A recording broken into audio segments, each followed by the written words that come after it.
स्वागत करता हूं मैं अपने दूसरे पैनल का। एक शिक्षा क्षेत्र से हैं, एक उद्योग क्षेत्र से हैं। हेमंत जी, बहुत स्वागत है आपका। और पहला सवाल तो मैं आपसे यही पूछना चाहूँगा कि देवास के विकास में जितना सरकारों का, विधायकों का, अधिकारियों का योगदान होता है, उतना ही उद्योगपति भी बहुत बड़ा योगदान देते हैं। तो सबसे पहला सवाल यही है कि आप देवास के लिए अब तक क्या कर पाए हैं? अब तक देवास के विकास से खुश हैं, या आपको लगता है कि कुछ चीज़ें अभी और होनी बाकी हैं, बदलनी बाकी हैं?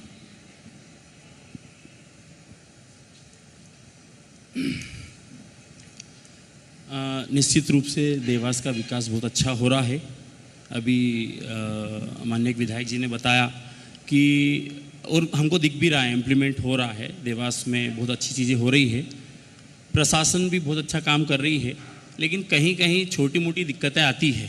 जैसे हम लीगल पॉइंट ऑफ व्यू से यदि मुझे कोई प्रोजेक्ट लेके आना है तो उसमें बहुत सारी छोटी छोटी दिक्कतें रहती है। खैर सभी फील्ड में प्रॉब्लम्स तो रहती है, उनको हमको फेस करना है और आगे बढ़ना है। तो काम तो अच्छा हो रहा है और हम बहुत अच्छा प्रयास कर रहे हैं देवास में कुछ हिस्सा देने का। जैसे मेरा एक नया प्रोजेक्ट अभी आया है। देवास में जो कॉलोनियाँ होती है उनमें मूलभूत सुविधाएं जो हम लेते हैं, कस्टमर से हम जो पैसा ले रहे हैं वो उसको सुविधाएं नहीं दे पा रहे हैं। अभी तक ऐसा होता था कि बहुत सारी कॉलोनियों में वो सुविधाएं नहीं मिलती थी जितना पैसा हम उनसे ले रहे हैं। तो हम प्रयास ये कर रहे हैं कि जो हम ले रहे हैं, जो हम देवास की जनता से ले रहे हैं, हम उनको सुविधाओं के रूप में वापस दे पाएँ। तो वो उस पर हम काम कर रहे हैं, निरंतर काम आगे करते रहेंगे। सुरेंद्र सर, आप वो कर रहे हैं जो कई युवा सोचते तो हैं, कर नहीं पाते। जॉब करते हैं, सोचते हैं कुछ अपना करेंगे, कुछ बड़ा करेंगे, अपने ज़िले, अपने प्रदेश के लिए कुछ और कर देंगे। आपने पहले जॉब की, फिर ग्रुप की शुरुआत की। कितना मुश्किल रहा या फिर कितना आसान रहा ये, और आपने कैसे ये सफ़र तय किया? सर निश्चित रूप से मुश्किल तो बहुत रहता है। जर्नी आप स्टार्ट कर रहे हैं, आपको बहुत सारे लोग डिमोटिवेट करेंगे, बहुत सारे लोग आपकी पीठ थपथपाएंगे। तो मैंने जब स्टार्ट किया था तो मैं तकरीबन 13-14 साल की उम्र से मैंने स्टार्ट किया था। और मैं बहुत छोटा था उस टाइम पे, तो मैं पढ़ाई मैंने कर रहा था, लेकिन मैं मध्यम वर्गीय परिवार से था। तो मैंने बीच में मेरी पढ़ाई भी छोड़ दी थी और मैंने एक दूध की दुकान पे काम किया। लेकिन मैं खुद का सेल्फ मोटिवेशन में खुद करता गया और मैं लोगों को देख करके सीखता रहा कि यार ये कर रहे हैं तो मैं क्यों नहीं कर सकता। तो मैंने वहाँ से स्टार्ट की मेरी जर्नी। उसके बाद में मुझे रियलाइज़ हुआ कि यार स्टडी भी बहुत ज़रूरी है, तो मैंने वापस ज्वाइन की। इस बीच में बहुत समस्याएं आई। फिर मैं इंदौर आया, सपनों के शहर में। वहाँ पर मेरे आइकॉन हैं राजेश जैन साहब, उनके साथ मुझे काम करने का सौभाग्य प्राप्त हुआ। उनके साथ में मैंने मैनेजमेंट में काम किया तकरीबन 2-3 साल। उसके बाद उन्होंने मेरे टैलेंट को पहचाना। उनको लगता था कि यार ये कुछ कर सकता है, ये एक लेबर क्लास व्यक्ति को भी अटेंड कर सकता है और आधिकारिक लेवल व्यक्ति को भी अटेंड कर सकता है। तो उन्होंने मेरे टैलेंट को देखा और मुझे अप्रिशिएट किया कि यार तुम रियल एस्टेट फील्ड के लायक हो और तुम कर सकते हो ये काम, दाम दंड भेद सब आता है आपको। तो मुझे उन्होंने देवास भेजा। देवास में 6 महीने के लिए आया था। मेरा एक प्रोजेक्ट था सबसे पहला, अमेजिंग फॉर्म्स, मैंने वहाँ से चालू किया। अमेजिंग फॉर्म्स में मैंने अच्छा उनको रिस्पॉन्स करके दिया। और फार्म हाउस का भी एक यूनिक प्रोजेक्ट था जो देवास में नहीं था। एक वीकेंड होम हमने यहाँ पर देवास को दिया। हेमंत सर, आप मेरठ के हैं, देवास के युवाओं को आगे बढ़ा रहे हैं। तो हेमंत सर, क्रांति नगर कहलाता है मेरठ। तो यहाँ शिक्षा की क्रांति देवास में कैसे यहाँ तक सोचा आपने कि यहाँ आऊँगा, यहाँ बच्चों को पढ़ाऊँगा, बच्चों को आगे बढ़ाऊँगा, उनके सपने साकार हो ये कोशिश करूँगा? एक्चुअल मेरे पिताजी की जो है सेंट्रल गवर्नमेंट में जॉब थी, तो उनके ट्रांसफ़र हुआ करते थे। तो उस समय हम मेरठ में थे जब हमारा प्राइमरी एजुकेशन था, लेकिन पैतृक हमारा यहीं है देवास में। तो हमारी जड़ें सारी यहीं से जुड़ी हुई हैं। एक तो मुख्य कारण ये था। दूसरा, जब हम यहाँ पर पहुँचे देवास में, मेरा कॉलेज एजुकेशन यहीं से चल रहा था, तो उस वक्त कई शिक्षकों से मुलाकात हुई हमारी। कुछ शिक्षकों ने हमें प्रभावित भी किया। काफ़ी हम उनको लाइक करने लगे, उनसे सीखने लगे और ऐसा लगा कि देवास में एक संगठित प्रयास की आवश्यकता है। और जब ऐसा लगा तब मुझे लगा कि देवास के लिए कुछ करना। हालांकि किसी बड़े शहर में जाते तो धन काफ़ी अर्जित कर सकते थे, लेकिन इसको एक व्यापार के रूप में नहीं, एक चैलेंज के रूप में और एक सेवा भाव के रूप में हमने यहाँ पर शिक्षा को लिया, इसलिए यहाँ पर जुड़े हूँ। तालियां इसलिए होनी चाहिए क्योंकि किसी ऐसे क्षेत्र को विकसित करना, ऐसे क्षेत्र में शिक्षा की अलख जगाना जहां पर संभावनाएं नजर आ रही हैं लेकिन अभी तक कोई उम्मीद नहीं दिखी है, तो वही उम्मीद शिक्षा की जो है, जो विकास की उम्मीद है, वो जगाने के लिए सर लगातार प्रयास कर रहे हैं हेमंत सर। और सर एक खास बात ये कि आपकी क्लास से बहुत सारे टॉपर्स निकले हैं। पुरानी कोचिंग क्लास तो है ही आपकी वर्मा क्लासेस, लेकिन टॉपर्स निकले हैं और किसी बच्चे को ऐसी शिक्षा देना कि वो अपने एग्जाम में उसी तरह से प्रेजेंट कर पाए और बिना किसी प्रेशर के वो एग्ज़ाम दे पाए, ये बहुत बड़ा चुनौती वाला काम होता है। इसको आप कैसे संभव कर पाते हैं? एक्चुअल जब हमने क्लासेस आरंभ की थी, उसके पहले जब हम पढ़ने जाते थे तो अलग अलग सब्जेक्ट्स के लिए हमें अलग अलग जगह जाना पड़ता था। इसीलिए मैंने कहा आपसे उस समय कि यहाँ एक संगठित प्रयास की ज़रूरत है। जब हमने क्लासेस स्टार्ट की तो धीरे धीरे अनुभव बढ़ता गया और सीखने की प्रक्रिया तो लगातार चलती है जन्म से मृत्यु तक।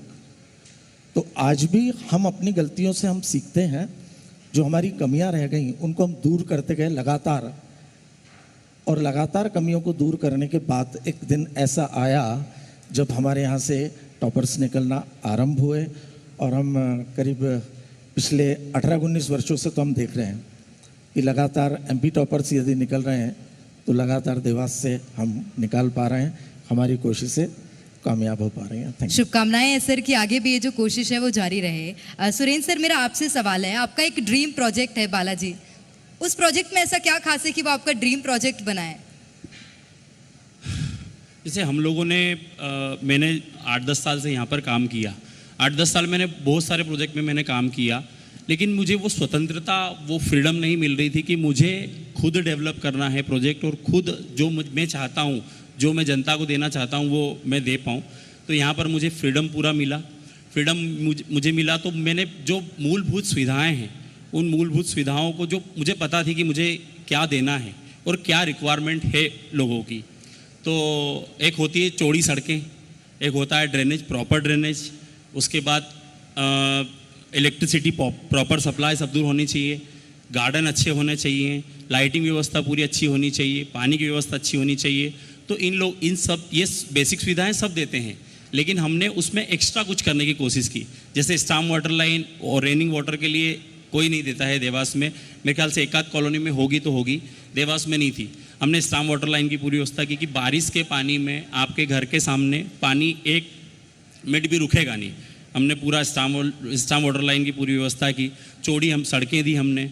फिर उसके बाद में हमने लाइटिंग, जो डेकोरेशन लाइटिंग होती है, जो सुंदरता को बढ़ाती है कॉलोनी की, वो देवास में नहीं थी, जो हमने स्ट्रीट लाइट के साथ में वो सुविधाएं लगाई।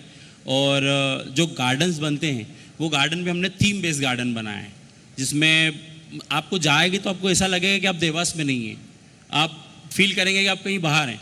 तो इस टाइप से हमने कवर्ड कैंपस और लीगल पॉइंट ऑफ व्यू से देखें तो 100% लीगल हमने प्रोजेक्ट वो पूरा कंप्लीट किया और माता रानी की कृपा से बहुत अच्छा रिस्पांस मिला और बहुत प्यार मिला हमको उस प्रोजेक्ट में, और वो प्रोजेक्ट हमारा सफल रहा। बहुत बढ़िया। वर्मा सर, वर्मा क्लासेस चला रहे थे आप, फिर किंडरगार्टन भी शुरू हो गया, तो क्या पढ़ाते हुए बड़े बच्चों को ये महसूस हुआ कि नींव पे काम करना पहले ज़रूरी है, नींव खराब आ रही है, कुछ ऐसा कुछ महसूस हुआ क्या? किंडरगार्टन बिल्कुल अलग था वर्मा क्लासेस से। किंडरगार्टन ये एक्चुअली किंडर स्कूल है।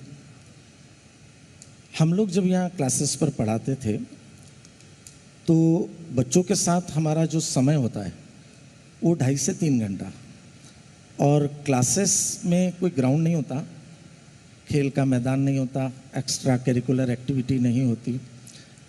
उस समय कुछ पालक हमसे मिलते थे और वो अक्सर ये सवाल किया करते थे कि आप यहाँ पर क्लासेस चलाते हैं, यदि आप स्कूल पढ़ाएं, स्कूल चलाएं तो ज़्यादा अच्छा होगा, ज़्यादा भला होगा बच्चों का। उस वक्त हमने ये सोचा तो ये लगा, महसूस किया कि जो 2 या 3 घंटे में हम केवल शिक्षा दे पाते हैं, तो अन्य जो कैरिकुलर एक्टिविटी के माध्यम से संपूर्ण बच्चों का विकास होता है, वो कार्य हम यहाँ पर इतने अच्छे से नहीं कर पाते जितना कि स्कूल में कर सकते हैं। और यही कारण रहा कि फिर बाद में हमने एक स्कूल का संचालन भी आरंभ करा और काफ़ी उसमें अलग अलग तरीके से व्यक्तित्व विकास की बातें हम काफ़ी करते रहते हैं लगातार। ये कितना चैलेंजिंग है सर, बड़े बच्चे बोलते हैं, बताते हैं, छोटे बच्चे तो उनको हमें बोलना सिखाना पड़ता है, तो वो छोटे बच्चे जब आते हैं तो उनको हैंडल करना और इधर वर्मा क्लासेस में बड़े बच्चों को हैंडल करना, ये कितना डिफरेंट है और कितना चैलेंजिंग है? चैलेंजिंग नहीं, उसके लिए पूरा एक अकेले नहीं होते हम लोग, स्कूल में एक पूरा संस्था होती है, कई लोग होते हैं, सबकी अपनी अपनी जिम्मेदारियां होती हैं। और छोटे बच्चों को संभालना मेरे ख्याल से एक चैलेंजिंग नहीं है, क्योंकि वो खेल खेल में इतने प्यार से सीखते हैं, आराम से उनको मोल्ड किया जा सकता है। और यदि हम उनको खेल खेल में सिखाते हैं तो मुझे नहीं लगता कि ये चीज़ चैलेंजिंग होती है, बड़ा मज़ा आता है उनके साथ भी, और हम उनसे भी कुछ सीखते हैं और वो भी कुछ सीखते हैं लगातार। और बड़ी बात ये है कि करिकुलर एक्टिविटीज़ से कैसे शिक्षा अर्जित की जा सकती है, ये बहुत अलग एक विजन है सर। सर मैं आपके पास आना चाहूँगी सुरेंद्र सर, फार्म हाउस से मध्यम वर्गीय परिवारों का सपना पूरा करना है, ये जो विजन है, ये सोच है, ये कहाँ से डेवलप हुई? हमेशा टीम जाती थी, हमारी टीम पूरी जाती थी मार्केटिंग के लिए, और मेरा काम था कि मैं सबसे रिपोर्ट लेता था। 1-2 महीने तक जब हमने स्टार्ट किया, 2-3 महीने तक मैंने ऑब्ज़र्व किया कि यार रिस्पॉन्स अच्छे से नहीं आ रहा है, तो क्यों ना मैं टीम के साथ में मार्केट जाऊं। तो मैं मार्केट गया और 2-3 परिवारों से मिला। उसमें एक परिवार से मेरा जब कन्वर्सेशन हुआ तो उन लोगों की बातों से मुझे इंस्पिरेशन मिली कि उन लोगों ने बोला कि सर फार्म हाउस तो दूर की बात है, हमारा खुद का घर भी नहीं है अभी तक। मुझे 20 साल हो गए हैं नौकरी करते करते, लेकिन मैं अपने लिए खुद के लिए घर भी नहीं ले पाया, खुद के लिए छत भी नहीं ले पाया, जो एक हर परिवार का सपना होता है। वहाँ से मैंने उसके बाद में 2 दिन तक नहीं सोया, और मैंने कुछ प्लान किया कि मैं कुछ ऐसा करूँ जिससे कम बजट में और मैं लोगों को मकान दे पाऊँ, खुद की छत दे पाऊँ। तो मैंने यहाँ के एक लोकल बिल्डर हैं जो मेरे साथ में आज तक हैं, उनके साथ में मैंने एक प्रोजेक्ट पे काम किया, और मैंने बहुत कम बजट में बहुत अच्छी क्वालिटी का मकान बना करके उनको दिए, और उसमें प्रधानमंत्री आवास योजना की जो सब्सिडी है उसका भी हमने फ़ायदा लिया, और हमने भी लोगों तक वो पहुंचाया कि हम इसको कैसे आप ले सकते हैं। हमने बैंक वालों से कन्वर्सेशन किया, बैंक वालों को बताया कि किस क्राइटेरिया में आएंगे, हम लोगों को उसके माध्यम से हमने समझाया। तो हमने उस परिवार ने मुझे इंस्पायर किया कि छोटे परिवार के लिए, छोटे मध्यम वर्गीय लोगों के लिए भी छत आवश्यक है, और 20-20, 25-25 साल से जो लोग किराए में रह रहे थे उन लोगों को मैंने तकरीबन 100 से 125 मकान हमने बनाए थे स्टार्टिंग में, वहाँ से हमने शुरुआत की और हमने लोगों को मकान दिया। ये बहुत बड़ी और बहुत अहम सोच है। मतलब मुझे लगता है ऐसा कोई सोचता भी नहीं है कि हम किसी दूसरे को किसी तरह से मदद कर सकें, और अपने घर का सपना किसी का पूरा करना बहुत सराहनीय है, तालियां होनी चाहिए, क्योंकि ये बहुत अलग सपना है। मध्यम वर्गीय परिवार जिसके लिए हर समाज सेवी, हर जनप्रतिनिधि काम करता है, उनका सपना पूरा किया है सर आपने। हेमंत सर मैं आपके पास आना चाहूँगी। सर बेस्ट कोचिंग क्लासेस है वो तो पता ही है, लेकिन बच्चे बहुत बार हताश नज़र आते हैं। जब रिजल्ट्स आते हैं तो बहुत बार ऐसा देखा जाता है कि बहुत सी ऐसे केसेस सुनने को मिलते हैं जो कि शायद हम नहीं सुनना चाहते हैं। ऐसे बच्चे शायद आपने भी देखे होंगे, कैसे कंट्रोल करते हैं उनका फ्रस्ट्रेशन, उनका प्रेशर?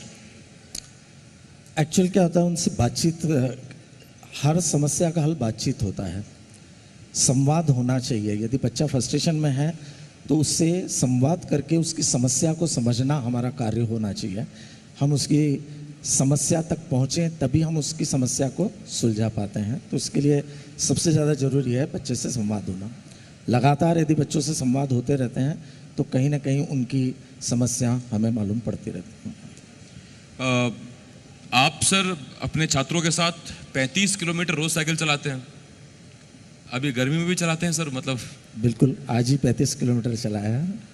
तो छात्र तो ठीक है, अभी यंग है, उनको आप ही से संदेश मिलता होगा कि जब सर 35 किलोमीटर साइकिल चला सकते हैं तो हम भी चला सकते हैं। एक शिक्षण संस्थान शिक्षा बच्चों को मिले, उनका रिजल्ट अच्छा रहे, वहाँ तक सोचता है, वहीं तक सीमित रहता है, लेकिन उनका स्वास्थ्य भी ठीक हो, उनका शरीर भी ठीक हो, ये सोच बहुत अहम है जो आप अभी ये कर रहे हैं। तो आप कैसे बच्चों को प्रेरित करते हैं कि नहीं, मानसिक के साथ साथ आपको शारीरिक तौर पर भी मजबूत होना चाहिए और ये साइकिल चलानी चाहिए? ये एक्चुअल में सिखाया हमको कोविड ने, खास करके आपने देखा कि कोविड में स्वास्थ्य संबंधी प्रॉब्लम बहुत हुई, इम्यूनिटी भी ज़रूरी थी।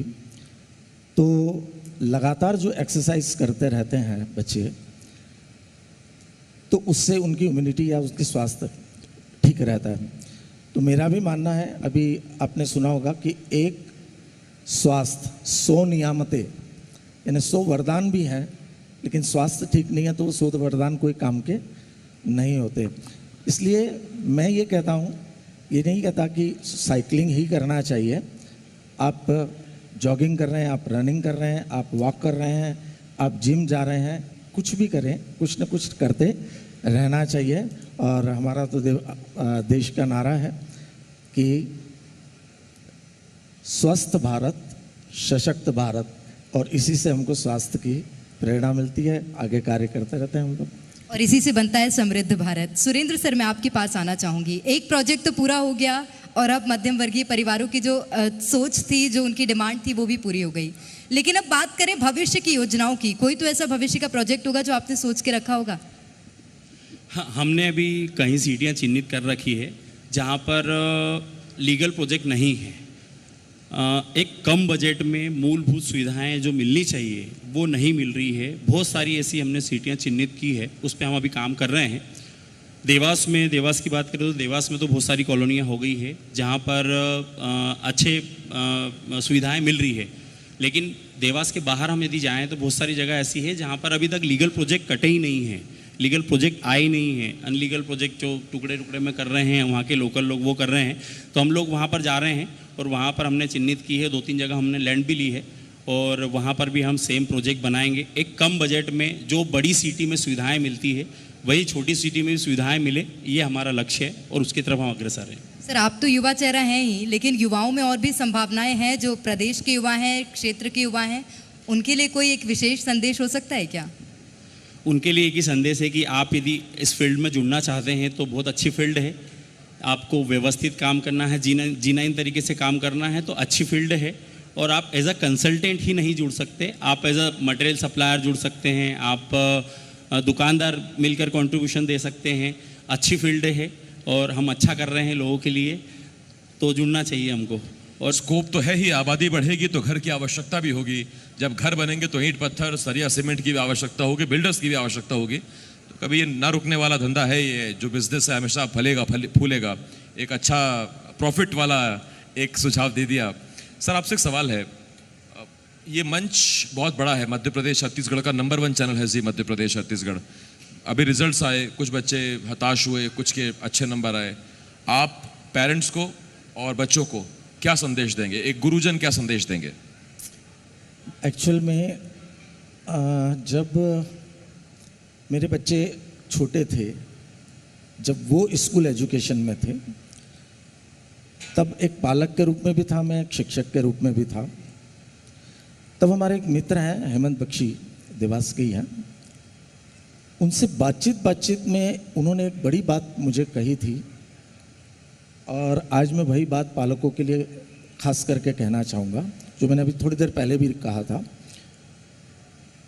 कि परिवार को, यदि परिवार के बच्चों को पालक आगे बढ़ाना चाहता है तो लगातार संवाद होना चाहिए। अभी मैंने थोड़ी देर पहले ही कहा था, आजकल इतनी बिजी लाइफ है कि पालक अपने बच्चों को समय थोड़ा कम दे पाते हैं, ये उनकी मजबूरियां रहती हैं।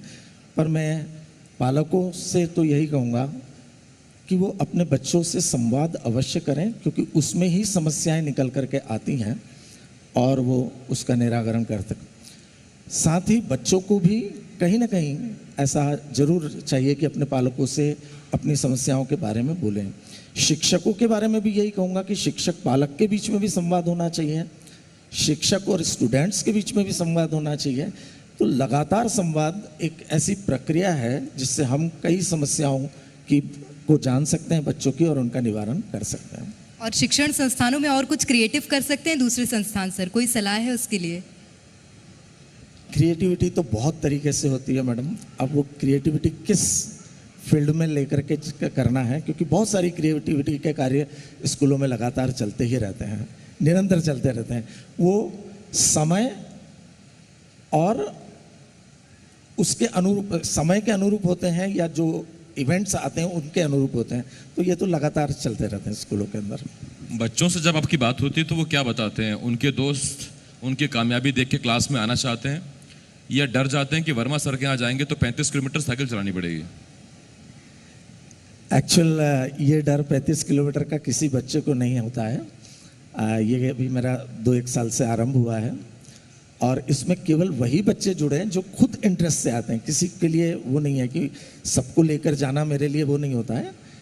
तो केवल वही बच्चे आते हैं जिनको इंटरेस्ट है। हम प्रेरित जरूर करते हैं, उनके साथ कोई ऐसा नहीं करते कि आप क्लासेस में आ रहे हो तो उनके साथ में साइकिल के लिए जाना ही होगा, और ये बात सबको मालूम है। ये ज़रूरी है सर, वरना तेल से मोटरसाइकिल चलती है, 35 किलोमीटर गर्मी में चला के तेल निकलने लगे तो फिर वो बड़ी दिक्कत है। लेकिन हाँ, इतना ज़रूर है कि अगर ये स्टेमिना बिल्डअप हो जाता है तो फिर वो बहुत अहम है सर इस दौर में। और कोविड ने, जैसे आपने बताया, कि हमको सिखाया कि हमें अपनी इम्यूनिटी स्ट्रांग रखनी है। सुरेंद्र जी, आपसे एक सवाल है। एक घर एक आम आदमी का आदत सपना होता है। आम आदमी सोचता यही है कि मेरे बजट में सारी एनओसी वाला, सारा लीगल कुछ अगर मिल जाए तो बहुत बेहतर, भले वो मेरी रीच से 2-3 लाख 4 लाख ऊपर निकल जाए, या जहाँ मैं चाहता हूँ वहाँ से 2-3 किलोमीटर आगे निकल जाए, लेकिन कम से कम आशियाना ऐसा हो जहाँ कभी कोई दिक्कत हो ना। तो वो भरोसा बहुत बड़ी चीज़ है, और वो भरोसा ही एक बिल्डर की पूंजी भी है, वो उसकी पहचान भी है। तो उन चीज़ों का आप कैसे ख्याल रखते हैं और आप कैसे लोगों को भरोसा दिलाते हैं कि बस आप आइए आंख मूंद करके हमारे पास, और जो जो आप जांचना चाहते हैं, चेक करना चाहते हैं, वो सारे दस्तावेज हमारे पास मिलेंगे आपको? सर, अभी तक हमने जो काम किया है वो पूरे लीगल प्रोजेक्ट पे ही काम किया है। तो मुझे तकरीबन 10 साल हो गए इस फील्ड में, और आज तक माता रानी की कृपा से और मेरे व्यवहार से, शायद मुझे ऐसा लगता है, और मेरी टीम वर्क से मुझे ऐसा लगता है कि अभी तक किसी से कोई शिकायत नहीं हुई है। मैंने हज़ारों लोगों को मकान प्लॉट दे दिए हैं, लेकिन अभी तक कहीं से कोई शिकायत नहीं आई है। तो मैं प्रयास यही है मेरा, और मैं आगे भी यही प्रयास करता रहूँगा कि मैं किसी को शिकायत का मौका नहीं दूँ। दूसरी बात, मेरी कॉलोनी में ले चाहे नहीं ले, दूसरी अदर कॉलोनी में भी ले, लेकिन वहाँ पर लीगल कागज़, लीगल दस्तावेज, जो मूलभूत जो गवर्नमेंट की गाइडलाइंस हैं, उनके जो मूलभूत कागज़ होते हैं वो सारे देख करके लें।